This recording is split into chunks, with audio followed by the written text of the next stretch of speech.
Hello my dear student, welcome to my channel सरमन lecturer myself Shravan Goswami. आज का ये वीडियो सबसे ज्यादा इंपॉर्टेंट है। आज के इस वीडियो को लास्ट तक जरूर देखना। जैसा कि मैंने आप लोगों को क्लास 10 जो आपका सोशल साइंस है उसका चैप्टर नंबर 1 यूरोप में राष्ट्रवाद का उदय एंड चैप्टर नंबर 2 जो भारत में राष्ट्रवाद है, इस चैप्टर को पढ़ा दिया है। अब अगर अभी तक नहीं देखा हो तो लिंक इस वीडियो के डिस्क्रिप्शन में मिल जाएगा। आज हम लोग पढ़ने वाले हैं क्लास 10 इतिहास या सामाजिक विज्ञान का चैप्टर नंबर 3। ठीक है, सोशल साइंस इतिहास में चैप्टर नंबर 3 भूमंडलीकृत विश्व का बनना। ठीक है, पूरा अध्याय आपको बिल्कुल खत्म हो जाएगा, एक ही वीडियो में आपका पूरा अध्याय खत्म हो जाएगा। तो आज के इस वीडियो को लास्ट तक जरूर देखना।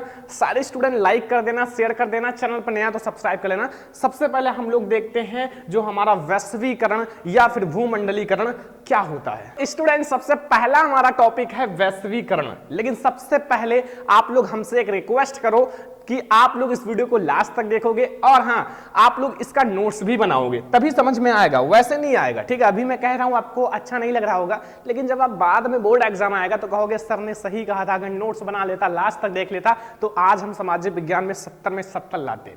तो ध्यान से देखना। सबसे पहले हम लोग समझेंगे बच्चों वैश्वीकरण के बारे में, जिससे हम लोग कह सकते हैं भूमंडलीकरण, इसका हम लोग नाम दूसरा कर सकते हैं। ठीक है, क्योंकि इसका नाम ही है भूमंडलीकृत विश्व का बनना। तो बच्चों देखो, बहुत ज्यादा इंपॉर्टेंट है। एक देश की अर्थव्यवस्था, जैसे हमारे भारत देश की अर्थव्यवस्था है और दूसरे देश की अर्थव्यवस्था, दूसरे देश की अर्थव्यवस्था, ठीक है, तथा संपूर्ण विश्व के विभिन्न देशों की अर्थव्यवस्था का एक दूसरे से विभिन्न क्षेत्रों के माध्यम से जुड़ा होना ही भूमंडलीकरण या वैश्वीकरण कहलाता है। देखो ध्यान से समझना, इसका मतलब है जैसे हमारे देश की अर्थव्यवस्था और किसी दूसरे देश की अर्थव्यवस्था और पूरे विश्व की अर्थव्यवस्था को एक दूसरे से कांटेक्ट जुड़ा रहना ही तो वैश्वीकरण कहलाता है। क्या है इसमें, बहुत ज्यादा इंपॉर्टेंट है और बहुत आसान है, बस यही तो कहना है। जैसे एक देश है तो एक देश की अर्थव्यवस्था, दूसरा देश है तो दूसरे देश की अर्थव्यवस्था से संपूर्ण जो आपके विश्व के विभिन्न देशों की अर्थव्यवस्था का एक दूसरे से विभिन्न क्षेत्रों के माध्यम से जुड़ा होना भूमंडलीकरण या वैश्वीकरण कहलाता है। ठीक है, समझ में आ गया होगा। ये टॉपिक बहुत ही ज्यादा इंपॉर्टेंट है, शायद आप लोग इसको नोट भी कर लिए होंगे और याद भी हो गया होगा। ठीक है, तो अब हम लोग देखते हैं अगला टॉपिक इस चैप्टर का। देखो, इसी में हमारा है वैश्वीकरण में। अभी आपको पॉइंट से समझाता हूं, कुछ पॉइंट जो उससे रिलेटेड है। 3 पॉइंट समझेंगे, एक एक पॉइंट को समझना। इससे भी पहले, मतलब जो इससे पहले की बात मैं बता रहा हूं, ठीक है, क्या है कि सिल्क रूट से सामानों और लोगों का एक देश से दूसरे देश तक आवाजाही लगी रहती थी। मतलब भाई, एक देश से दूसरे देश में तो लोग आते ही जाते रहते हैं, बिजनेस करने के लिए या फिर व्यापार करने के लिए या फिर टहलने के लिए आते ही जाते रहते हैं। तो एक नाम आता है सिल्क रूट, इसके द्वारा भी लोग एक देश से दूसरे देश में आते हैं। देखो, सिल्क रूट का मतलब होता है, सिल्क जैसे एक रास्ता होता है ना, रूट का मतलब रास्ता, बस, तो उसके द्वारा तो आएंगे जाएंगे ही। ठीक है, फिर अगला है 10वीं शताब्दी का काफी समय बीत जाने के बाद भी चीन और भारत सबसे धनी देश या एशियाई व्यापार में उन्हीं का दबदबा था। देखो 10वीं शताब्दी का काफी समय बीत गया था, फिर भी जो हमारा भारत था और चीन था, ये बहुत ही ज्यादा अमीर थे। ठीक है, अमीर थे और इनका जो है व्यापार में दबदबा था। ठीक है, और इनका व्यापार में क्या था, एशियाई व्यापार में दबदबा था, मतलब काफी चलता था। ठीक है, अब यूरोपीय विश्व व्यापार का सबसे बड़ा केंद्र बन गया। अब जो यूरोप है वो विश्व व्यापार का सबसे बड़ा केंद्र बन गया। जैसे हमारा देश गुलाम हुआ तो हमारा देश जो है काफी थोड़ा गरीब हो गया। ठीक है, काफी गरीब हो गया। तो ये हमारे 3 पॉइंट हैं जो कि आपको 3 पॉइंट समझ लेना है। ठीक है, नोट कर लो, याद कर लो, कुछ है नहीं, बहुत ज्यादा आसान है। अगर आप थोड़ा सा अच्छे से समझोगे तो समझ में आ जाएगा। अब देखते हैं अगला टॉपिक। देखो, अब हमारा एक आता है मार्ग, जिसका नाम है रेशम मार्ग। क्या नाम है, एक हमारा मार्ग आता है रेशम मार्ग, जिसे हम लोग क्या कह सकते हैं, सिल्क रूट कह सकते हैं, सिल्क रूट या फिर रेशम मार्ग। ठीक है, इसके बारे में थोड़ा सा समझते हैं। देखो, सिल्क रूट या फिर रेशम मार्ग आप कैसे समझोगे। देखो, रेशम मार्ग एक बहुत ही प्राचीन मार्ग या देश और महादेश को जोड़ने के लिए माना जाता था। जैसे एक रास्ता है, एक रास्ता, ये समझ लो हमारा क्या है, रेशम मार्ग है, रेशम मार्ग है। अब ये एक देश को दूसरे देश से कनेक्ट करता था, बीच में एक देश को दूसरे देश से, महादेश से जोड़ता था, क्योंकि इस मार्ग के द्वारा बिजनेस होता था, लोग आते जाते थे, चांदी सोना सबका बिजनेस किया जाता था। तो वही तो बता रहे हैं, रेशम मार्ग एक बहुत ही प्राचीन मार्ग या देश और महादेश को जोड़ने के लिए माना जाता है। एंड सबसे पहले इस मार्ग से रेशम का आने जाने का व्यापार था। अब देखो सबसे पहले क्या आता था, रेशम आता था, इसीलिए तो इसका नाम रेशम मार्ग पड़ गया। क्यों? क्योंकि सबसे पहले रेशम आते थे इस मार्ग से, तो इसका नाम क्या पड़ गया, रेशम मार्ग। ठीक है, समझ में आ गया ना। अगला देखो, इस मार्ग से सामान्य भारतीय मसाला, चांदी, सोना, अन्य वस्तुओं का आवागमन होता रहता, मतलब आना जाना लगा रहता था। ठीक है, मतलब सोना, चांदी, भारतीय मसाला, अन्य चीज आती जाती थी। जैसे जो देश में नहीं है तो वो दूसरे चीज को देकर उसको ले लेते थे। तो मतलब वही चीज है कि रेशम मार्ग तो बहुत आसान है, समझ में आ गया होगा, पॉइंट के द्वारा मैंने समझा दिया। ठीक है, देखो मैं आपको आसान से आसान तरीके से समझाना चाहता हूं कि आपको कोई प्रेशर ना लगे, आप बहुत ही अच्छे से बहुत ही आसानी से समझो, एक इंटरेस्ट के साथ समझो, कोई दिक्कत ना हो। क्योंकि अगर आपको टेंशन रहेगा, बड़े बड़े पॉइंट लिखवा देंगे तो फिर वो कभी नहीं याद होगा। वो बुक से छपवाने का काम हमारा नहीं है, मैं आपको इसको बहुत ही ज्यादा रिसर्च करके बहुत ही अच्छे से बताता हूं ताकि हमारे स्टूडेंट सबसे स्पेशल रहें और ज्यादा से ज्यादा चीजें याद कर सकें। ठीक है, अब देखो अगला पॉइंट हम लोग समझते हैं, यहां 19वीं शताब्दी समझते हैं। ठीक है, 19वीं शताब्दी की बात अब हम लोगों के सामने आ गई। ठीक है, 19वीं शताब्दी में क्या है, थोड़ा सा ध्यान से समझना।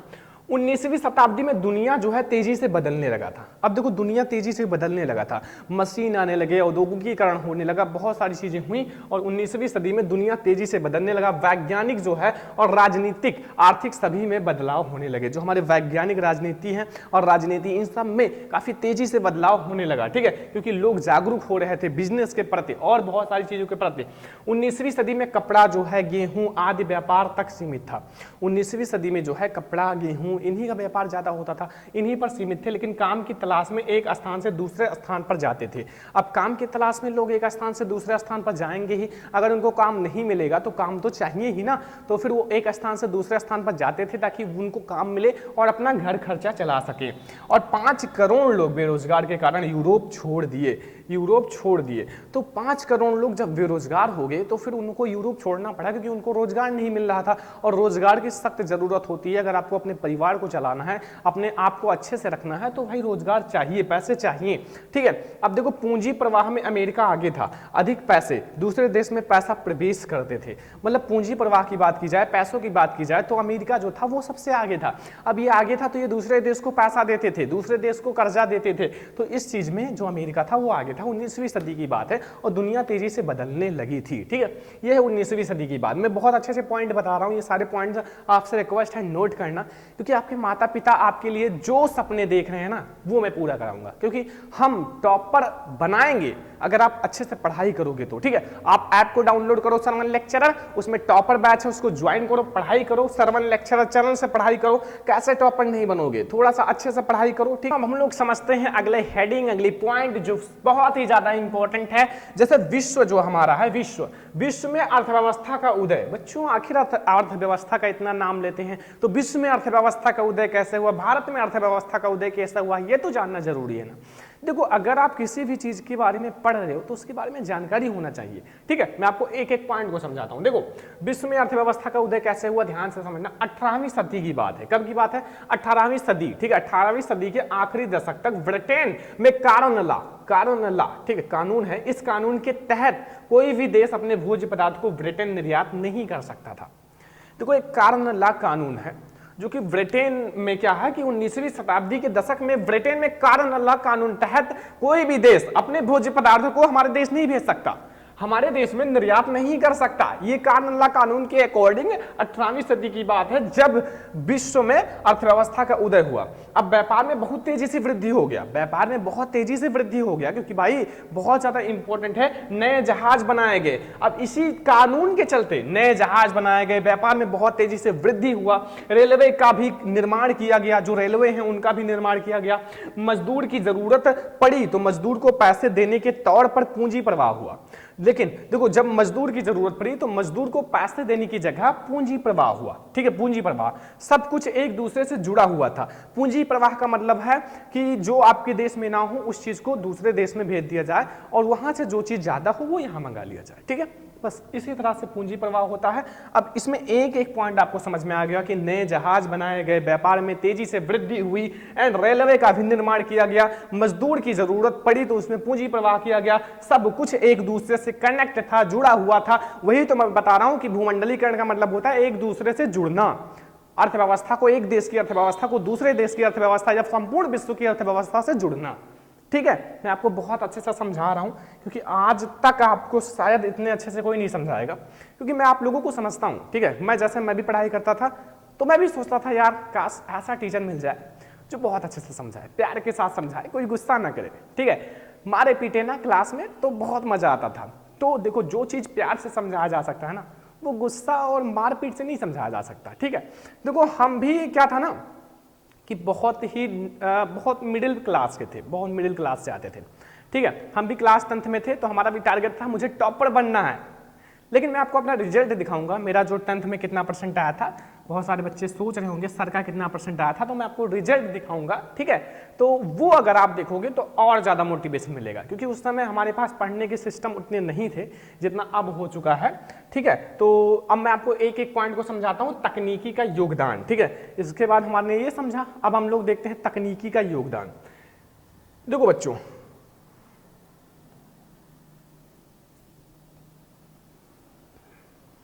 ठीक है, तो अब हम लोग समझते हैं तकनीकी का योगदान। जो हमारा तकनीक है, तकनीकी का योगदान का मतलब। ठीक है, इसमें पॉइंट है, सारे हेडिंग्स हैं, आपके बुक में भी हैं, आप देखना एक एक हेडिंग को, ताकि आप लोगों को और भी बेटर समझ में आए। जितना ज्यादा आप समझने की कोशिश करोगे उतना ज्यादा अच्छे से समझ में आएगा। अगर आप बैठे रहोगे, रील्स देखोगे, मोबाइल में जुड़े रहोगे, व्हाट्सएप चलाओगे, फेसबुक चलाओगे, कुछ नहीं आएगा समझ में। देखो, जिंदगी में कुछ करना है ना मेरे भाई, तो मेहनत करो। कितनी तेजी से दुनिया चल रही है, सब कुछ बदल रहा है और आप वहीं बैठे हो, लोगों को देख रहे हो। उनको देखने से क्या मिलता है? कुछ नहीं ना। मेरी भी आदत है, मैं भी देखता हूं, बट एक नियम से, एक टाइम से। अभी मैं पढ़ा रहा हूं तो अभी मुझे पढ़कर मुझे बहुत अच्छा लगता है, पढ़ाना मुझे बहुत अच्छा लगता है। ऐसे आपको पढ़ना बहुत अच्छा लगना चाहिए, टॉपर नाम सुनकर टॉपर बनना अच्छा होना लगना चाहिए। ठीक है, ऐसा करो। अब तकनीकी का योगदान क्या है? इस दौरान जो है विश्व अर्थव्यवस्था के भूमंडलीकरण के टेक्नोलॉजी के एक अहम भूमिका निभाई। अब देखो, भारत में टेक्नोलॉजी या फिर हमारे विश्व में टेक्नोलॉजी की भी बहुत बड़ी भूमिका है। अब इसी टाइम क्या है ना, इसी दौरान जो है विश्व की अर्थव्यवस्था के भूमंडलीकरण में टेक्नोलॉजी जो है एक अहम भूमिका निभाई। टेक्नोलॉजी, ठीक है, जैसे इस युग की कुछ मुख्य तकनीक खोज, जैसे रेलवे की खोज की गई, भाप के जहाज बनाए गए, टेलीग्राफ बनाए गए। अब ये सब चीजें बहुत अच्छी हैं क्योंकि इसी समय में बनाए गए थे। तकनीकी का योगदान, तकनीक इस समय बहुत अच्छा चल रहा था भाई। रेलवे बनाए गए, भाप के जहाज बनाए गए, टेलीग्राफ बनाए गए, रेलवे के बंदरगाह और आंतरिक भूभागों को आपस में जोड़ दिया गया। जो रेलवे के बंदरगाह हैं, बंदरगाहों और आंतरिक भूभागों को आपस में जोड़ा गया। आपस में जब चीजें जुड़ जाती है ना तो कोई दिक्कत नहीं होता, अगर दोनों लोग सहमत हों। ठीक है, अब ऐसा नहीं कि एक लोग नहीं सहमत हैं, एक लोग सहमत नहीं हैं तो कनेक्ट कर दो तो नहीं बैठेगा।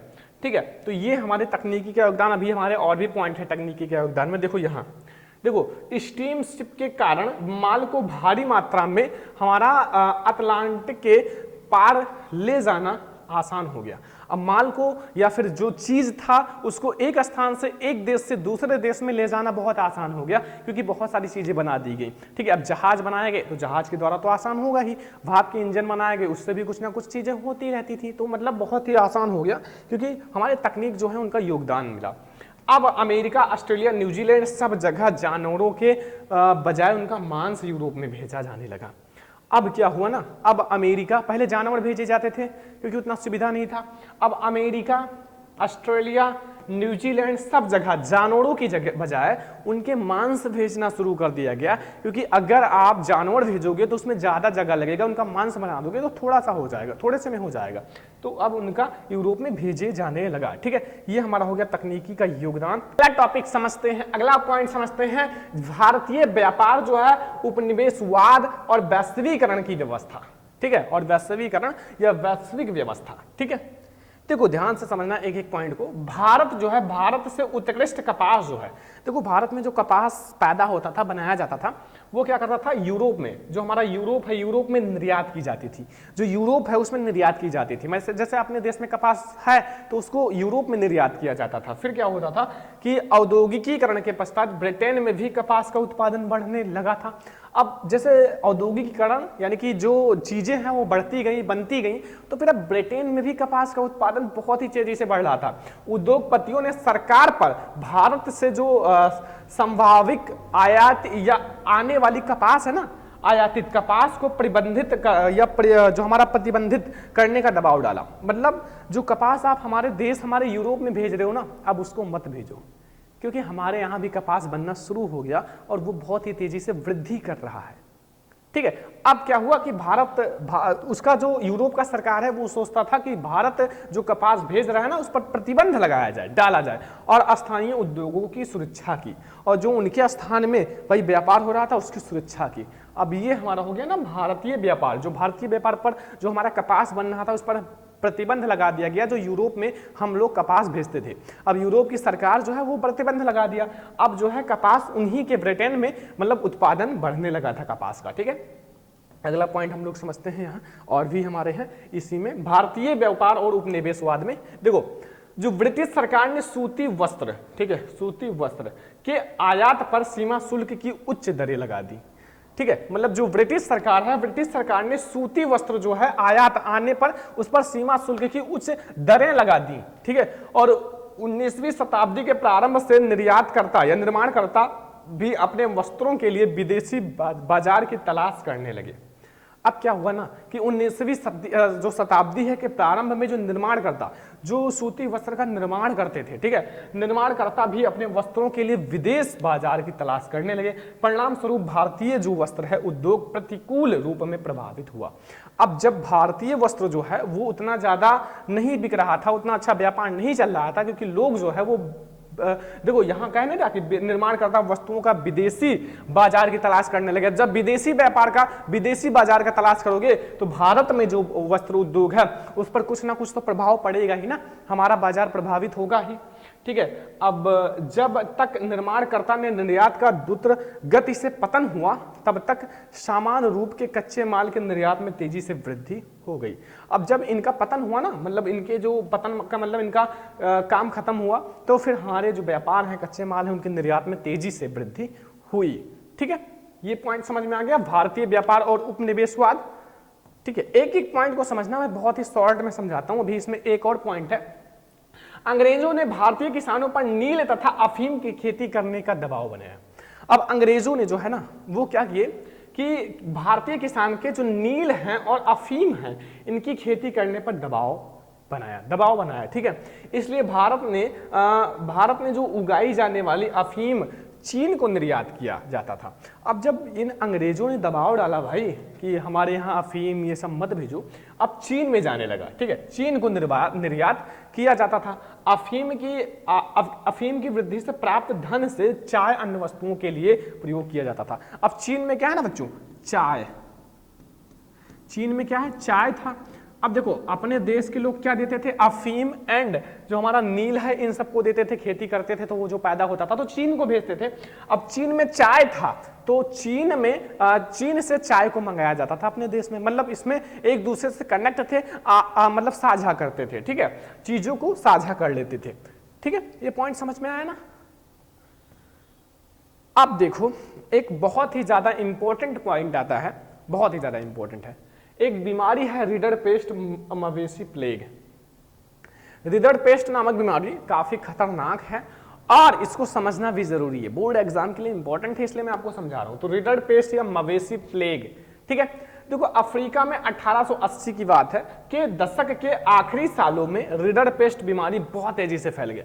अब अफ्रीका में क्या हुआ बच्चों कि 1880 की बात है, 1880 के दशक में क्या हुआ कि एक बीमारी फैला जिसका नाम है रीडर पेस्ट नामक बीमारी, बहुत ही तेजी से फैल गया।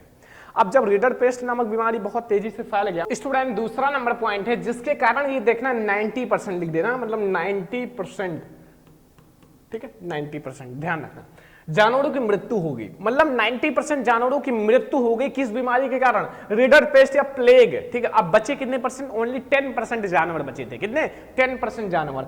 जब अफ्रीका में लोगों के पास कोई दूसरा काम नहीं था, अब अफ्रीका में क्या था ना कि लोगों के पास कोई दूसरा काम नहीं था, ठीक है, कोई दूसरा काम नहीं था, तो उसके पास एक ही विकल्प था कि यूरोपियों के लिए काम करें, यूरोपियों के लिए काम करें और बचे हुए जानवरों को कब्जे में ले लिया जाए। ठीक है, ले लिया गया। अब जो बचे हुए जानवर हैं 10% उसको कब्जे में ले लिया गया और यूरोपियों के लिए ये काम करने लगे। ठीक है, ये पॉइंट एक याद रखना कि अफ्रीका में 1880 के दशक के आखिरी में रिडर पेस्ट बीमारी फैला, जिसके कारण 90% जानवरों की मृत्यु हो गई, ओनली 10% जानवर ही बचे।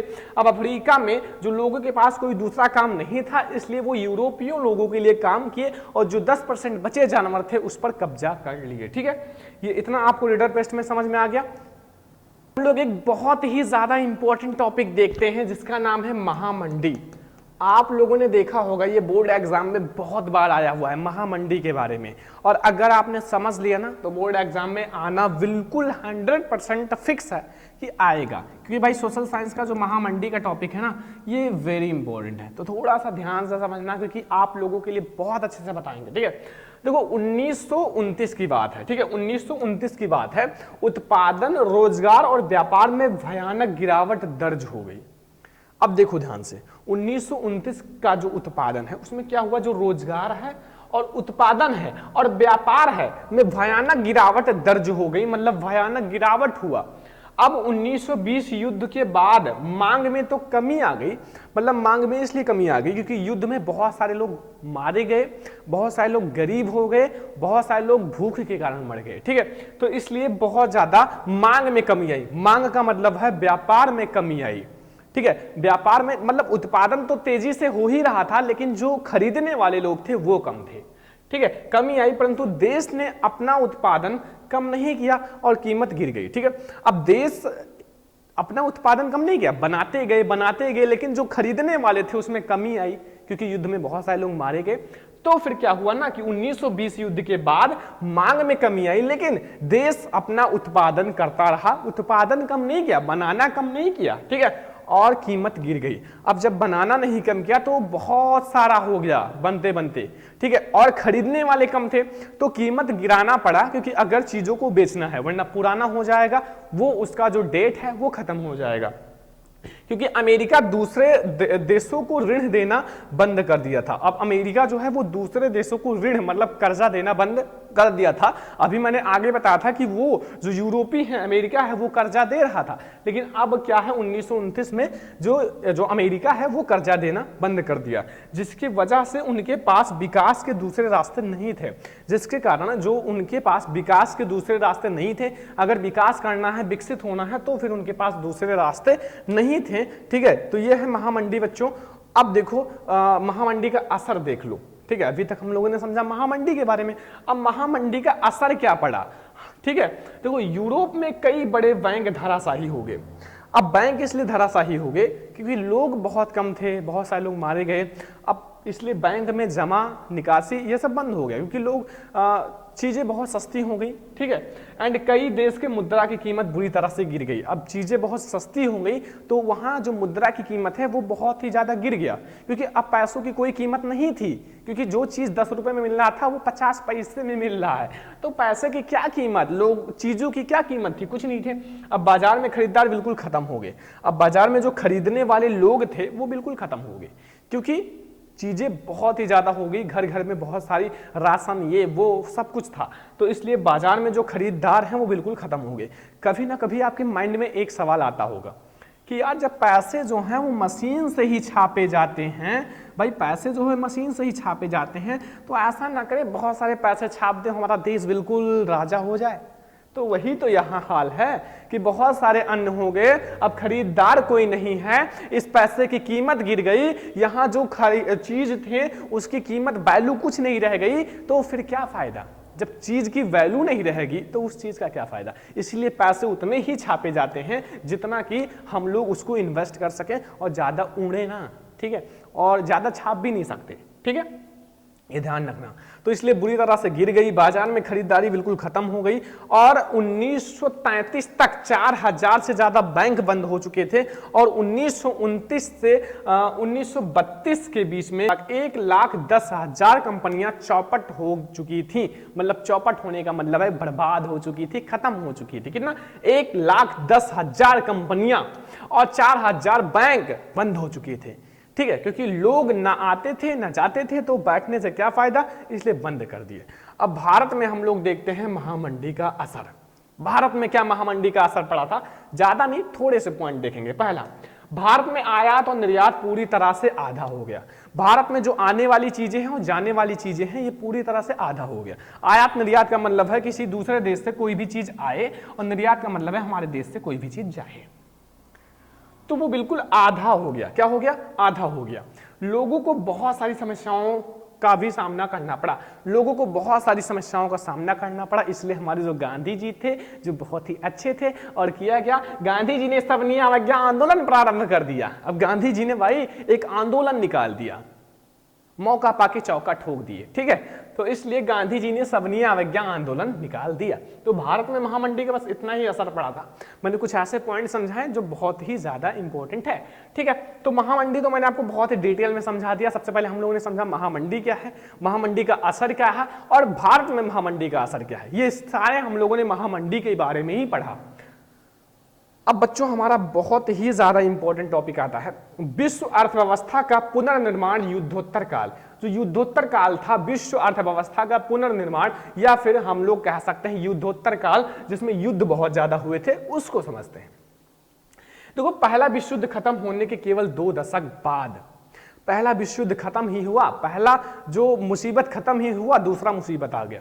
पहला जो विश्व युद्ध है वो खत्म होने के केवल 2 ही दशक के बाद दूसरा विश्व युद्ध शुरू हो गया। क्या शुरू हो गया? दूसरा विश्व युद्ध शुरू हो गया। यह प्रथम विश्व युद्ध से भी भयानक था। प्रथम विश्व युद्ध में बहुत सारे लोग मारे गए, बहुत सारे सैनिक घायल हो गए, बहुत सारे किसान मारे गए, लेकिन उससे भी ज्यादा भयानक क्या था? द्वितीय विश्व युद्ध था। हमारा देश कर्जदार हो गया था, बहुत सारे चीजें खरीदनी पड़ती हैं दूसरे देश से, लेकिन उससे भी भयानक हमारा द्वितीय विश्व युद्ध था। ये याद रखना पहला पॉइंट, ठीक है। पहला पॉइंट ये याद रखना जो मैंने बताया है। अब देखो अगला, एक गुट मित्र राष्ट्र ब्रिटेन, सोवियत संघ, फ्रांस और अमेरिका था।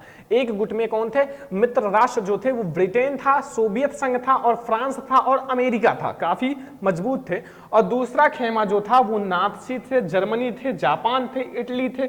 और इस युद्ध को पूर्ण भी युद्ध कहा जाता है। इसी युद्ध को पूर्ण युद्ध कहा जाता है क्योंकि यह युद्ध जल, थल और वायु तीनों समूहों में लड़ा गया। जल, थल, वायु तीनों समूहों में ये युद्ध हुआ था, ठीक है। इसलिए ये हमारा संपूर्ण युद्ध या पूर्ण युद्ध कहा जाता है। इसके बाद युद्ध नहीं हुआ था, ठीक है। ये हमारा युद्धोत्तर काल जिसमें बहुत सारे युद्ध हुए वो हम लोगों ने समझा। इसमें कुछ है नहीं, थोड़ा सा समझना था कि प्रथम विश्व युद्ध के 2 ही दशक बाद द्वितीय विश्व युद्ध हुआ। और एक मित्र राष्ट्र कौन था? ब्रिटेन, सोवियत संघ और फ्रांस, अमेरिका। और दूसरा ये हमारा था जर्मनी, जापान एंड इटली। बस ये सारे, ठीक है। अब देखो, अभी और भी हमारे इसमें है। ऐसे हालात में पुनर्निर्माण का काम कठिन और लंबा साबित होने लगा था। अब देखो, किसी घर में बहुत ज्यादा झगड़े होते हैं तो उसमें उन्नति नहीं होता। अब इतने सारे युद्ध हो रहे हैं तो पुनर्निर्माण कैसे किया जाए, चीजों को बिल्कुल पहले जैसा कैसे किया जाए, वो बहुत कठिन हो रहा था, बहुत ज्यादा हार्ड और बहुत ज्यादा लंबा साबित हो रहा था। इस युद्ध में मित्र राष्ट्र जीत गया। इस युद्ध में जो मित्र राष्ट्र है वो जीत गया। और किसी भी देश में रोजगार की स्थिरता जरूरी है, किसी भी देश में रोजगार की स्थिरता जरूरी है। बाजार में सरकार का नियंत्रण बहुत ही महत्वपूर्ण है। अगर बाजार में सरकार का नियंत्रण नहीं होगा तो चीजें उतनी अच्छी नहीं होंगी और सारी चीजों का वैल्यू उतना नहीं रहेगा, ठीक है। तो ये आप लोग पॉइंट समझना, इतना हमारा यहाँ ये है, ठीक है, और यहाँ ये, बस इतना आपको समझना है, ठीक है। अब बच्चों हम लोग एक और समझते हैं जो कि हमारा ब्रिटेन वुड्स संस्थान, ठीक है। ब्रिटेन वुड्स संस्थान के बारे में अब हम लोग समझेंगे, बहुत ज़्यादा इंपॉर्टेंट है। आप लोगों ने देखा होगा बोर्ड एग्जाम में बहुत बार आया हुआ है।